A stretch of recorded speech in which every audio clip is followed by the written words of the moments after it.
It's Monday, August 14. In the headlines, Prime Minister Andrew Holness envisions continued economic improvement. In business news, we have your usual market updates and more. Regionally, teachers from Cuba and Mexico could help Guyana with new Spanish focus. Internationally, China condemns Taiwan VP's visit to the U.S. And in sports, Jamaica places fourth in the 2023 CONCACAF Boys Under-15 Championships.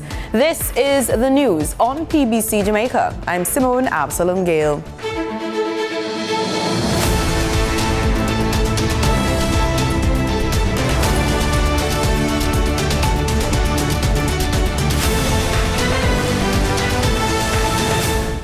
Prime Minister Andrew Holness says his government is committed to ensuring that the country continues to improve its economic performance. He was speaking at the groundbreaking for the $907 million Sheffield Palms housing development in Retreat, Westmoreland. He says while some critics have tried to decry everything and badmouth the government, one cannot deny the achievements made. Because it is in the continuation of good economic performance that we are going to be able to deliver the things that you want. So it is a change that has happened in our society. The argument is no longer about the economy and its ability to deliver. The argument now is how do we share up the dividends of good economic performance. The Prime Minister, in making his case, noted some statistics and its benefit to the people.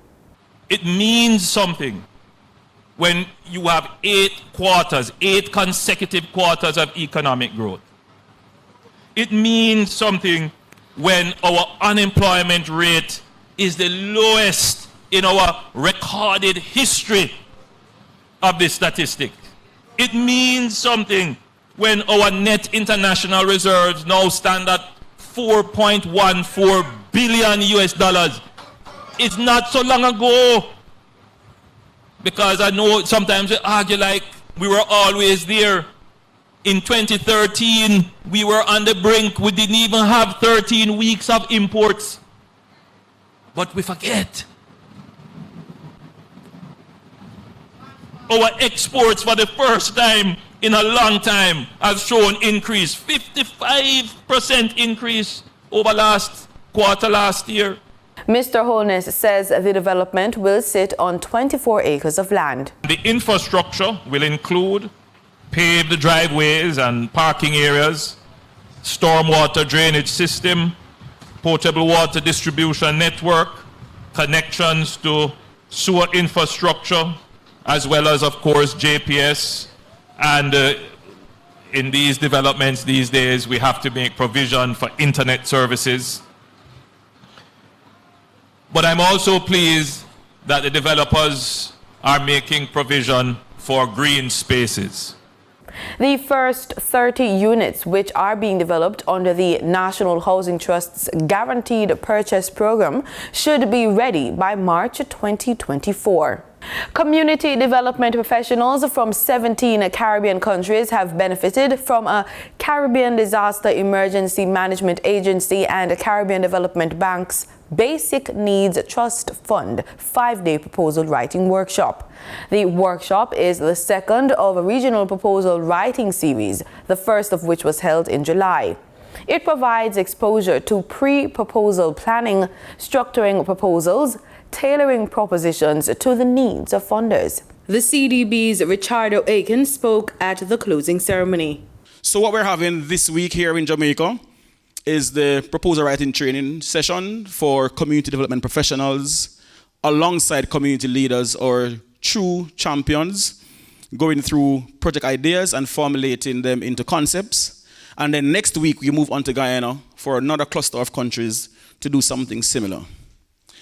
What we have today are represented Antigua and Barbuda, Bahamas, Belize, Jamaica, St. Kitts, and Montserrat. And when Deneen ended the session yesterday, we had 29 project ideas drafted for The CDB is providing the training through its Basic Needs Trust Fund, which is the bank's main vehicle for direct poverty reduction interventions across the Caribbean. Knowledge management consultant at the CDB's Basic Needs Trust Fund, Indy McClimate Lafayette, says the participants will be ready to hit the ground running with their proposals in hand for prospective funders. You know, one of the things that to me is really special about this workshop stems from the fact that normally when you do a proposal writing workshop, you guide the participants in terms of potential places where they can get funding.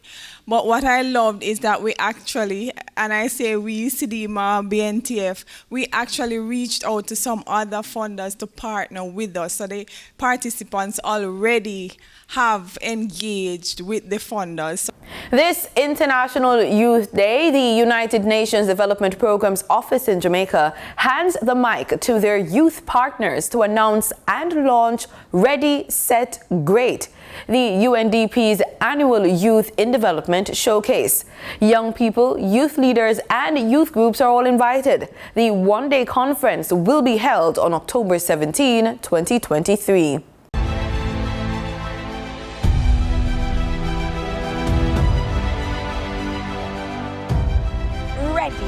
Ready. Ready. Ready. Ready. Set. Hey, Shamar. What's up, Janine? I think it's time. You mean that time? That time. Ready? We promised you last year that UNDP's Ready, Set, Great Youth in Development Showcase would be back bigger and better in 2023. Get ready for our first ever in-person conference, one day only. Planned, led, and inspired by youth. We need you at Ready, Set, Great to help tackle the greatest youth challenges of our time. Young people, youth groups, youth leaders, get ready. Our work starts here. $2.15. Thank you.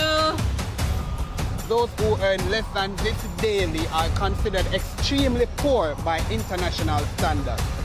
But should the world measure poverty using just income-based consumption? Poverty has multidimensional causes and effects, so how we measure poverty must also be multidimensional. Many groups who might not be income poor can in fact be multidimensionally poor. Impacted by deprivations in health, education, and living standards. As youth leaders, we see great value in strengthening our measurement of poverty using the Multidimensional Poverty Index. Not to replace income-based consumption measures, but to complement, revealing where poverty hits hardest. Ensuring resources can be precisely allocated to tackle the drivers of poverty. Leaving no one behind, especially we young people, persons with disabilities, and rural communities. That is where you and I come in. Ready, Set, Great 2023 is our opportunity to add our voice to solutions tackling youth poverty and to help each other become the greatest versions of ourselves. Get ready to be inspired. Get ready to be entertained. Get ready to learn from youth trailblazers.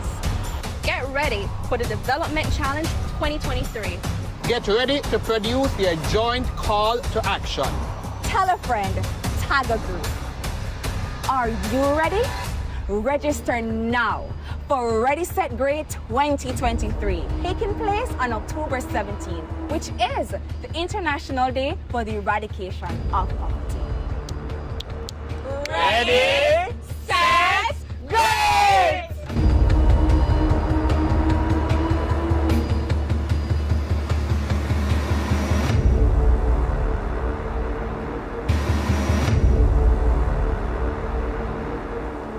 Time now for the business report with Danita Rodney.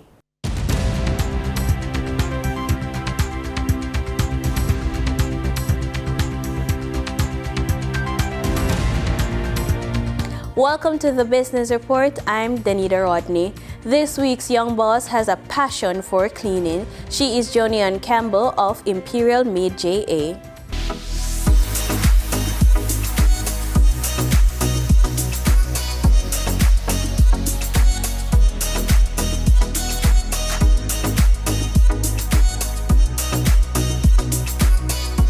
Hi, my name is Jonian Campbell. I am the Managing Director of Imperial Made.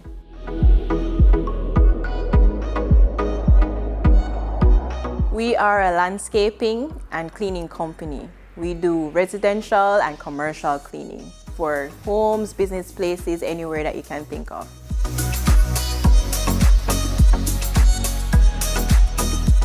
Well, to be honest, cleaning, I love cleaning. I love to make sure that my home is clean. I love to see when I go to my friend's house or anywhere, business places, I love to see it clean. So I decided to start the business because working for people was kind of a challenge, and then I didn't have much money, to be honest, when I started. So I wanted something that was easy and doesn't take much to start. So that is how I ended up starting Imperial Made. It's just chemicals, workers, promotions, and you're good to go.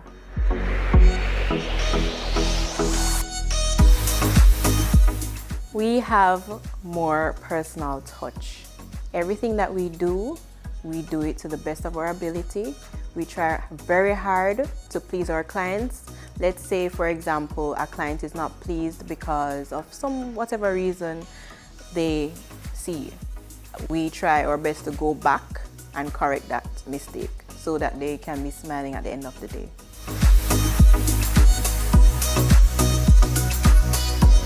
First, I started with Instagram. I created an Instagram page called Imperial Made JA. I also promoted it. So anything I put on the Instagram page, pictures, videos, I normally do before and after so that everybody can see what we're about, what we've done. Some clients don't want it to be done, so I respect that and I don't do it. But most of the times I normally put up before and afters, and then they can see what we've done and they can view it and they can ask questions about it.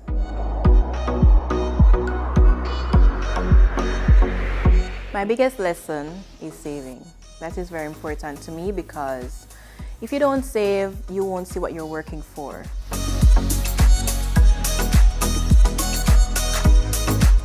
Save, save, save.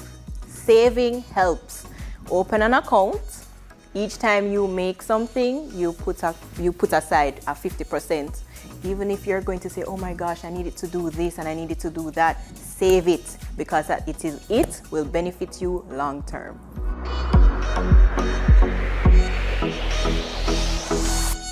Qualities business owners should have is customer service. That's one.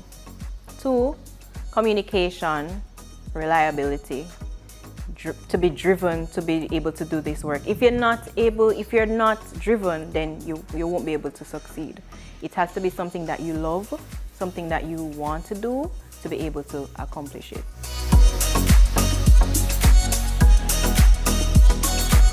Anybody that decides to go into their own business, I believe that you should try and do it. Because if you don't try, then you won't know if you can manage. If I said, oh, I'm not going to try, then I wouldn't be here now. So I believe that anybody that believes that they can or want to open a business or believe that they can get the support that they need to open a business, I believe that you should go for it.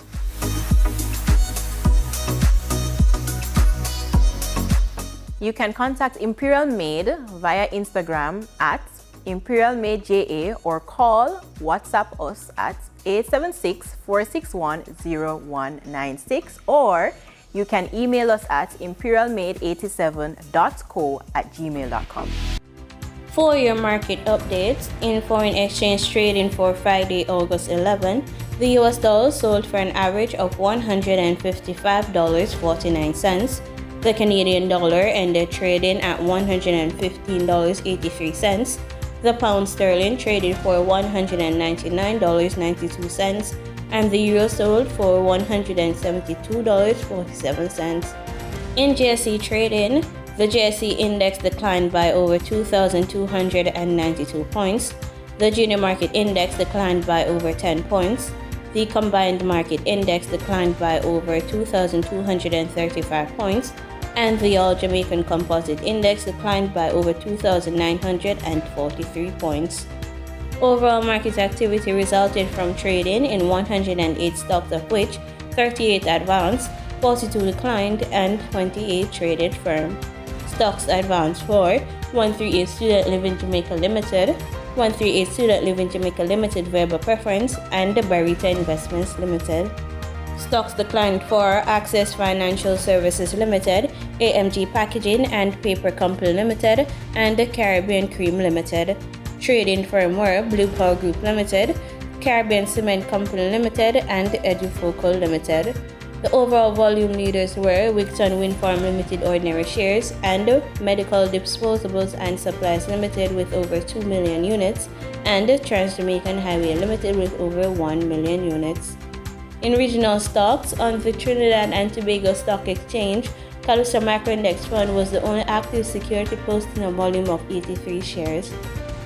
On the Barbados Stock Exchange, Government of Barbados Series 1 was the sole security trading 245 shares. In regional business, the Development Bank of Latin America and the Caribbean, or CAF, has committed to making a $15 million investment in the Barbados Blue-Green Bank. We are committed to doing our part to channel ready resources to our shareholder countries, to protect Caribbean citizens from hurricane, floods, and droughts, and to preserve, of course, natural capital. Mobilizing financing to further strengthen the resilience of the entire region through institutions such as the Barbados-led Blue-Green Bank is a priority to us. This is why I'm pleased to announce today that CAF will participate as a financier and investor with up to $50 million matching Barbados' financial effort in this important initiative for financing resilient infrastructure and the blue economy.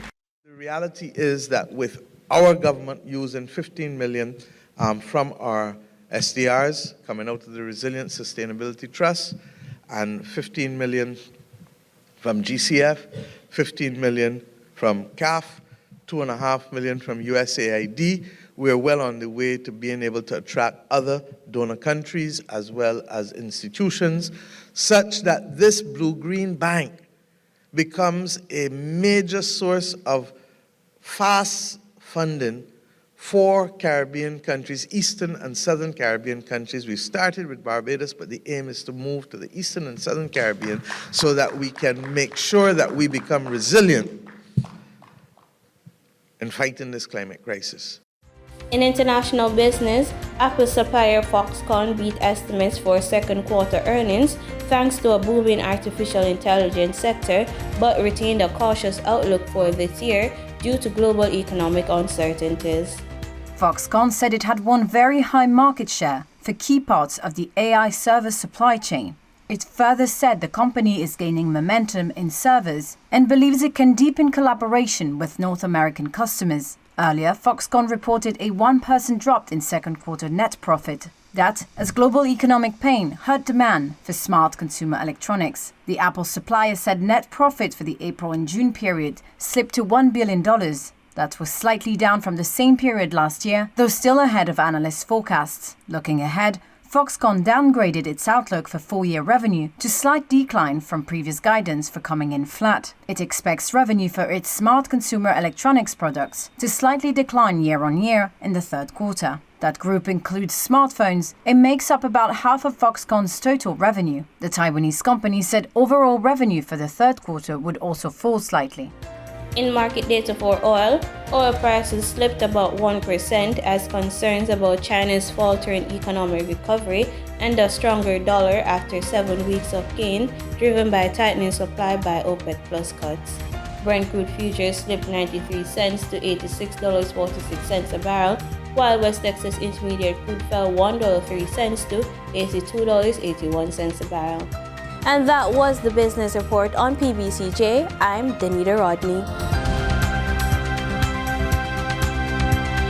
In regional news from Trinidad and Tobago. The United Nations General Assembly invited its stakeholders to observe World Steel Pan Day on August 11 through activities aimed at raising awareness of the cultural and historical significance of the steel pan, as well as its link to sustainable development. The East Port of Spain Development Company will see to the redevelopment of every single steel band space throughout all of East Port of Spain. This assurance came from the chairman of the East Port of Spain Development Company Limited, Chinua Allen, as he participated in the celebration of the inaugural World Steel Band Day ceremony on Friday. Mr. Allen said his organization had also had discussions with the Ministry of Education regarding the national instrument. In that partnership with the Ministry of Education, we have embarked on a pilot program where we are going to ensure that every single school in East Port of Spain continues the tradition of the development of steel pan, that we see a steel pan, a steel band in every single school throughout all of East Port of Spain. On July 24th, Tourism, Culture and the Arts Minister Randall Mitchell introduced the resolution and secured the declaration of August 11th as World Steel Band Day at the 77th UN General Assembly in New York. Terry Ann Bon Campbell, TCT News.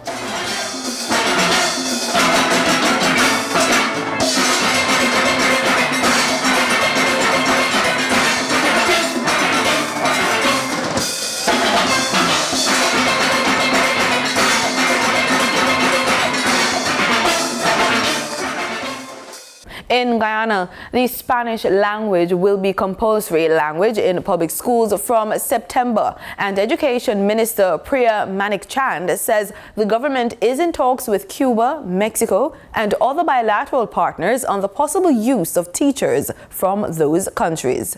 When you're talking about every primary and secondary school doing Spanish, you're talking about far more institutions doing Spanish than we've ever had before. And so we are creating material through the national insert, through our materials production unit, that would help us even in the absence of a trained Spanish teacher, to allow a trained teacher to deliver Spanish to certain levels in the primary school. In secondary, we have had more than 80% of our schools are going to be able to do Spanish. We have some paucity or dearth of teachers in particular places, but we're also trying to work with some of our partners, Cuba and Mexico and so on, to see if we can get teachers down while we train ours. We're also looking at courses that can be done, for example, on Goal or right here at the University of Guyana, or right here at CPC, to make sure we can churn out as many teachers with a high quality that can get into the classrooms early. In the Bahamas, the PACE Foundation is trying to help with building more inclusive community. Recently held a Character Day targeted at helping educators, guidance counselors, and those working with young people. Megan Shepherd has the details in that story. It came in the form of an interactive workshop focused on building inclusive communities, healthy relationships, and what they call communicating with love. Disability inclusion consultant Erin Brown talks about how to build and foster more inclusive communities. Be aware of your unconscious biases. A lot of us, our heart is willing, but our head is still trying to figure out how to connect the two. So whenever you're planning something, whenever you're holding an event, or you're thinking about something, think about the entire stakeholders that you're going to engage. And why is it important to have inclusive communications? And lastly, I would say, make it as accessible as possible. A lot of our venues have access ramps to the door, but you still can't get in the door. Be very aware of the accessible features of the facilities that you are using. The COVID-19 pandemic has changed how people communicate. It's something marriage and family therapist Dr. Barrington Brennan has observed a lot of. More and more people wanting help, they're reaching out for help. And so if they didn't have the skills before COVID to effectively communicate, COVID tested them, weakened them, because they were not used to being like that. Others, COVID strengthened them because they were looking forward to a time to be together. And if you're wondering how to communicate with love, here's some tips. Listen, listen effectively, have a non-judgmental attitude. In international news, China condemned a brief U.S. visit by Taiwan's Vice President William Lai, saying he was a separatist and a troublemaker through and through, and Beijing would take strong steps to protect its sovereignty, drawing a rebuke from Taipei. Lai, who arrived in New York on Saturday, is a frontrunner to be Taiwan's next president. China claims democratically governed Taiwan as its own territory. Beijing's foreign ministry said it opposed any kind of visit by Taiwan independent separatists to the United States. Taipei responded saying China was the real troublemaker, pointing to its standoff this month with the Philippines and its continued military harassment of Taiwan. A person familiar with the trip's planning said Lai was not planning to meet with U.S. lawmakers. Taipei and Washington call the U.S. stopovers routine and no cause for China to take provocative actions.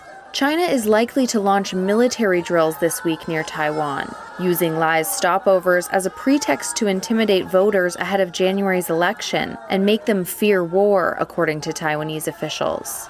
Lai's visits come as Beijing and Washington are trying to improve relations. That includes the prospect of a visit to the U.S. by Chinese Foreign Minister Wang Yi, which could pave the way for a meeting between U.S. President Joe Biden and China's leader Xi Jinping later this year. In sports, the 2023 CONCACAF Boys Under-15 Championship wrapped up on Sunday, with the United States claiming the League A title with a 4-2 victory over Mexico at the Estadio Olímpico Felix Sanchez in Santo Domingo, Dominican Republic. The duel for third place in League A saw an all-Caribbean affair ending in a 3-1 victory for Haiti over Jamaica. West Indies beat India by 8 wickets in Florida on the weekend to take their T20 National Series 3-2. Brandon King led the chase with 85 runs, his highest T20 score. Romario Shepherd took 4 wickets to restrict India to 165. He was named Player of the Match. This is West Indies' first T20 series win against India since 2017. In Women's League football, Black Panthers met Tobago Chicas on their home field. Chicas in their multicolored kit versus Panthers in red and black, an evenly matched pair of teams, promised a balanced match in prospect. But that's not where football games are played. On the grass, it will be a different matter altogether. The visitors had the first shot in anger, though it needed some direction. Some shambolic defending gave Panthers their first opening, however, the shot lacked the sting to threaten the opposition keeper. At the other end, Panthers could have affected the scoreline, but for a combination of nerves and last-ditch defending, it was danger averted for the Chicas.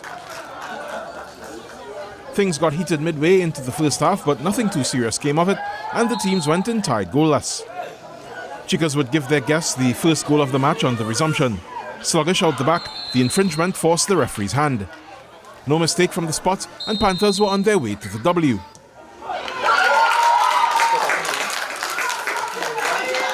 Chicas found their bite soon after, but some never-say-die defending from the Panthers women kept them in the ascendancy. It would pay off. Chicas were again unsure where it matters the most and didn't learn the lesson at any point during the sequence. They paid for it dearly. The 2-0 margin enough for Panthers to escape with all the points. Jovan Ravello, TTT Sport.